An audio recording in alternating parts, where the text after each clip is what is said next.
నుంచి ఒకసారి విఠల్ గారి వాయిస్ తీసుకుందాం. విఠల్ గారు గుడ్ మార్నింగ్ అమ్మా. Good morning.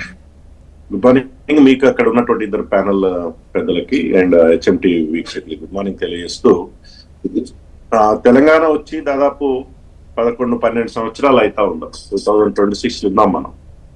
తెలంగాణ ఉద్యమంలో మానవరావు గారు, సుచిత్రక్క అందరం కూడా ఉద్యమంలో కీలకం పనిచేసిన వ్యక్తులు. ఆ రోజు నీళ్లు నిధులు నియామకాలు అన్నటువంటి స్లోగన్ తోటి వెళ్ళాం.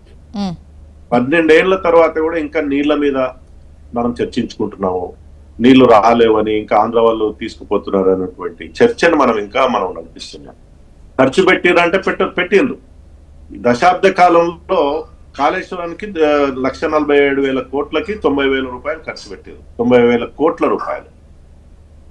కాగ్ రిపోర్ట్ ప్రకారం అక్కడ 1,00,000 ఎకరాలు మాత్రమే నీరు వాడుతుంది. దాని లక్ష్యం 18 లక్షలు. 18 లక్షల ఎకరాలకు నీళ్ళు ఇవ్వాల్సింది. కాగ్ రిపోర్ట్ ప్రకారము 1,00,000 ఎకరాలకు మాత్రమే నీళ్ళు ఇస్తుంది వాళ్ళ కాళేశ్వరం ప్రాజెక్టు. అది కూడా ఈ మధ్య కాలంలో దాన్ని ఆపేశారు, పంపింగ్. దక్షిణ తెలంగాణకు వస్తే, దక్షిణ తెలంగాణకు దిక్కున్నదే కృష్ణా నది. కృష్ణా పరివాహక ప్రాంతంలో తెలంగాణ 70% ఉంటాం. 811 టీఎంసీలో మన వాటా దాదాపు 565 టీఎంసీలు రావాలి. మనకి వాడుకున్నది ఎంతమ్మా? పట్టుమని 10 టీఎంసీలు కూడా ఈ రోజు కూడా వాడుకోవట్లేదు మనం. జురాల నీళ్లు లేవు, జురాలలో మన కాలువలు లేవు. కింద ఏదో చిన్న ప్రాజెక్టులు ఉంటాయి. మరి శ్రీశైలం ప్రాజెక్టు ఇవాళ పోలవరం పేరు మీద రోజుకు 8 నుంచి 10 టీఎంసీలు నీళ్లు తనుకపోతుంటే, అక్కడ రాయలసీమకు అసలు పరివాహక ప్రాంతమే కాదు. అట్లాంటిది రోజుకి 8 టీఎంసీల నీళ్లు వాళ్ళు తీసుకెళ్తున్నారు. నాగార్జున సాగర్ సంగతి మనకు తెలుసు. అది ఆంధ్ర ప్రాజెక్టే. తెలంగాణకి ఎప్పుడో వస్తుంది, ఎడమకాలకు ఎప్పుడు నీళ్లు ఇస్తాడో తెలియదు. దాని కింద ఉన్నటువంటి ప్రాజెక్టులన్నీ కూడా పులిచింతల కావచ్చు, ఆ కింద ఉన్నటువంటి ప్రకాశం బ్యారేజ్ కావచ్చు, ఇవన్నీ కూడా ఆంధ్ర ప్రాంతానికి. కృష్ణా నది 90% ఆంధ్ర ప్రాంత ప్రజలు వాడుకుంటున్నారు. దురదృష్టం ఏంటంటే మన పాలకులకు దురదృష్టి ఉండదు. ఆ ప్రాజెక్టుల పైన ఉన్నటువంటి కాంట్రాక్టుల దృష్టిలో ఉంటది. కాంట్రాక్టులు కట్టడం ద్వారా వచ్చే కమిషన్ పైన దృష్టి ఉంటుంది తప్ప, ప్రాజెక్టు కడితే రైతులకు నీళ్ళు వస్తాయి, ఎకరానికి నీళ్ళు వస్తాయి, పొలంలో నీళ్ళు వస్తాయి అనేటువంటి ఒక దూరదృష్టి తెలంగాణ సమాజానికి లేకపోవడం అనేది చాలా దురదృష్టం. ఇది ఇవాళ పాలమూరు రంగారెడ్డికి సంబంధించి దాదాపు 30,000 కోట్ల రూపాయలు ఖర్చు పెట్టారమ్మా. ఈ రోజు వరకు కూడా 27,500 కోట్లు టిఆర్ఎస్ హయాంలో కడితే ఎంతో కొంత వీళ్ళు కేటాయించారు. 30,000 కోట్ల రూపాయలు ఖర్చు పెడితే అది ఇంకా 50,000 కోట్లు కావాలి కంప్లీట్ కావాలంటే. అది ఇంకా ఎంత పెరుగుతుందో తెలియదు. ప్రారంభంలో దాని లక్ష్యం 35,000 కోట్లు, డిపిఆర్ 55,000 కోట్లు అయింది. ఆ తర్వాత 80,000 కోట్లు అయింది. ఇంకెంతో పెరుగుతుందో తెలియదు. ఎప్పుడు నీళ్ళు వస్తే తెలియదు. దీనికి తోడు ఇవాళ 90 టీఎంసీల నీళ్లతో లక్ష్యంతో దాన్ని కడదాం అనుకుంటే, ఇవాళ మరి కాంగ్రెస్ మానవరావు గారు చెప్పారు, ఎందుకు 45 టీఎంసీలు మాత్రమే మనం అడుగుతున్నాము? 90 టీఎంసీలు దాని లక్ష్యం. 90 టీఎంసీలు పాలమూరు రంగారెడ్డి కెపాసిటీ. అది ఎందుకు 45 టీఎంసీలకు మాత్రమే మనం ఇప్పుడు? ఒకవైపు ఏమో కేసీఆర్ గారు 299 టీఎంసీలు నాకు చాలు, 500 వద్దని ఆయన ఒప్పుకున్నాడు. ఇవాళ ఈ ప్రభుత్వము మాకు 90 టీఎంసీలు కాదు 45 టీఎంసీలు మాత్రమే చాలని మనం అంటున్నాం. ఎవరి కోసం, ఎవరి ప్రయోజనాల కోసం ఇవాళ మనం రాష్ట్ర ప్రభుత్వం నడుస్తా ఉంది. 90 టీఎంసీల ప్రాజెక్టు 45కి ఎందుకు ఒప్పుకోవాలి? పాలమూరు రంగారెడ్డి phase 1 phase 2 ఇవాళ phase 2 లెక్కనే లేదు, phase 2 దిక్కే లేదు. రంగారెడ్డి అసలు పేరుకు రంగారెడ్డికి ఒక చుక్క నీరు రాదు ఇప్పుడున్నటువంటి ప్రాజెక్టు లక్ష్యంతో డిపిఆర్ చూస్తే. సో ఇవంతా తెలంగాణ సమాజం, దక్షిణ తెలంగాణ వల్ల మళ్ళీ అంటే విఠల్ గారు, ఇప్పుడు కృష్ణా నీటి వాటాలకు సంబంధించి ఈ పరివాహక ప్రాంతం ఏదైతే 72% పైన ఉన్నటువంటి దాంట్లో ఖచ్చితంగా ఈ నీటి వాటా ఇంత రావాలి అని చెప్పేసి గత ప్రభుత్వ హయాంలో కోర్టుకు వెళ్ళడము, ఈ సెక్షన్ 3 పెట్టాలని అడగడము, సో దానికోసం విత్డ్రా చేసుకోవాలని చెప్పడం, ట్రిబ్యునల్ వేయడము, ఇదంతా అంటే సెక్షన్ 3 కోసం కొట్లాడిందే మేము అని చెప్పేసి అటు బీఆర్ఎస్ అంటోంది కదా. తెలంగాణ ఏర్పడిన తర్వాత నీటి వాటాలు జరగలేదమ్మా.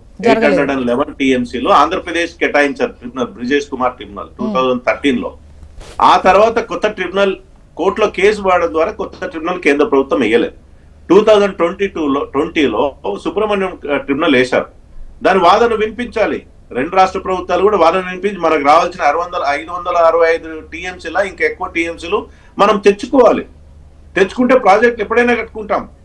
ఇంకొక విషయం అమ్మా, ప్రాజెక్ట్ కట్టుకోవడానికి ఏ టీఎంసీలు అవసరం లేదు. జగన్ ఏమో ఏ పర్మిషన్ తెచ్చుకొని 40,000 టీఎంసీ నుంచి 80,000 టీఎంసీలు పెంచుకున్నాడు? రోజుకి 8 నుంచి 10 టీఎంసీలు తీసుకెళ్తున్నాడు. ప్రాజెక్టు కట్టుకోవడానికి కేంద్ర ప్రభుత్వాన్ని అధికారికంగా అడగాలి, చేయాల్సింది చేయాలి. ఇవాళ ఆంధ్ర ప్రాంత నాయకులు అదే కదా చేస్తున్నది. వాళ్ళ రాష్ట్ర ప్రభుత్వం ఏంటి విఠల్ సార్, ఇప్పుడు అనుమతులు లేకపోయినా ముందు కట్టేసుకొని ఆ తర్వాత ఈ కేటాయింపులు చేయమని అడగాల? ఇవి నిజంగా ఆంధ్ర ప్రాంత ప్రజలు చేసింది అదమ్మా.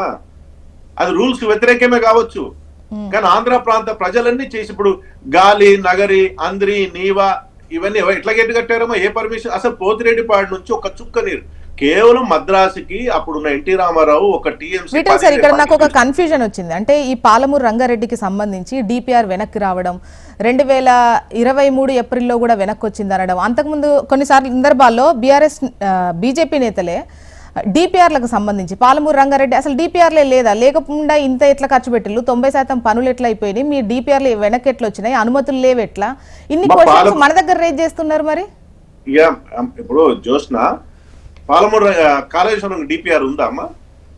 డిపిఆర్ తోటి కట్టిర్రా? తర్వాత ఎప్పుడో కట్టుకున్న తర్వాత డిపిఆర్ ఇచ్చారు. పాలమూరు రంగారెడ్డి కూడా నీ సిడబ్ల్యూసి వాటర్ కేటాయింపులు అడిగితే నీకు డిపిఆర్ అవసరం. నీకు రాష్ట్ర ఖజానా నుంచి ఖర్చు పెట్టుకో ఎవరు వద్దంటారు? కట్టుకున్న తర్వాత లైబ్రేరియన్ రైట్స్ ప్రకారం. అదేంటి సార్, ఇప్పుడు కాళేశ్వరంకి అప్పు తీసుకొస్తాం, అప్పుకు ముందు ప్లాన్ ఉండద్దా? ఇది మా ప్లాన్, ఇలా కడదాం అనుకుంటున్నాం. ఇప్పుడు దాన్ని ఒకటమ్మా, జాతీయ హోదా కట్టడానికి జాతీయ హోదా అడిగారు కాళేశ్వరం. అప్పుడు జాతీయ హోదా ఆంధ్రలో పోలవరం ఇచ్చారు కాబట్టి మాకు కూడా జాతీయ హోదా ఇవ్వమంటే అప్పుడు డిపిఆర్ కేంద్ర ప్రభుత్వం అడిగింది. డిపిఆర్ అప్పుడు ఇచ్చారు. డిపిఆర్ కేవలం ఫైనాన్షియల్ ఇన్స్టిట్యూషన్స్ కు, బ్యాంక్స్ వరకు మాత్రమే దాన్ని డిపిఆర్ తయారు చేస్తారు, డీటెయిల్ ప్రాజెక్ట్ రిపోర్ట్ తయారు చేస్తారు, లోన్ తెచ్చుకుంటారు. కేంద్రం నుంచి నేను ఎందుకు ఈ మాట అంటున్నంటే, కేంద్రం నుంచి వాటా అడిగినప్పుడు ఇవన్నీ వస్తాయి. ఆంధ్ర ప్రాంత నాయకులు ఏ పర్మిషన్ తీసుకొని ప్రాజెక్టులు కట్టారు? ఏ పర్మిషన్స్ ఉన్నాయి వాళ్ళకు? ఏ దానికి పర్మిషన్స్ లేవు, ముఖ్యంగా పోలవరం కింద.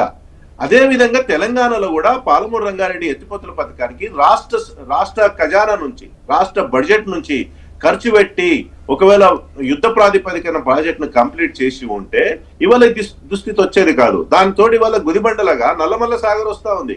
గోదావరి నీళ్ళని 200 టీఎంసీల నీళ్ళని ఇవాళ నల్లమల్ల సాగర్ తరలించుకోవడానికి ఆంధ్ర ప్రాంత ప్రజలు, పోలవరం వాళ్ళకు ఉన్నది 300 టీఎంసీలు, అది సరిపోవట్లేదు. గోదావరి నుంచి మళ్ళీ 200 టీఎంసీలు రాయలసీమకు, దక్షిణ తెలంగాణకి, దక్షిణ ఆంధ్రప్రదేశ్ కి, అంటే నెల్లూరు, ఒంగోలుకు తీసుకోవాలని వాళ్ళ అంత దూరదృష్టి వాళ్ళకు ఉంటే, మనం 10 ఏళ్లల్లా ఒక కాళేశ్వరం నుంచి నీళ్లు రావు, పాలమూరు రంగారెడ్డి నుంచి నీళ్లు రావు, ఇంకా మనం నీళ్ళ కోసం కొట్లాడుతున్నాం, మాట్లాడుతున్నాం, లక్షల కోట్ల రూపాయలు ఖర్చు పెడుతున్నాం. ఎక్కడ పోతున్నామమ్మా మనము? ఇవాళ తెలంగాణ మళ్ళీ ఎడారు. ఆ మాత్రం బతుకుతుంది తెలంగాణ అంటే 1,80,00,000 టన్నుల మెట్రిక్ టన్నుల ఉత్పత్తి అయిందంటే కేవలము రైతుల కష్టము. వాళ్ళు బోర్బావులు వేసుకుంటున్నారు. 18 లక్షల బోర్వాల నుంచి 30-35 లక్షల బోర్వార్లు అయినాయి. బోర్వాల సొంత కష్టంతో బోర్వావులు వేసుకొని కష్టపడి సంపాదించిన పంటని మనం దాన్ని అకౌంట్ లో చూపిస్తున్నాం. ఇంత పెద్ద ఎత్తున ఇవాళ తెలంగాణ అద్భుతమైన అన్నపూర్ణ అయిందని చెప్పుకుంటున్నాం. నిజమే, దేశవ్యాప్తంగా ఇవాళ హైయెస్ట్ గా మన ప్రొడక్షన్ ఉంది. ఎక్కడికి వెళ్ళి వచ్చింది అది? ప్రాజెక్టులు నీళ్లు కావు, బోరు బావుల ద్వారా వస్తున్నటువంటి నీళ్ల ద్వారా రైతులు కష్టంతో పండిస్తున్న పంట ద్వారా ఇవాళ వాళ్ళు తెలంగాణ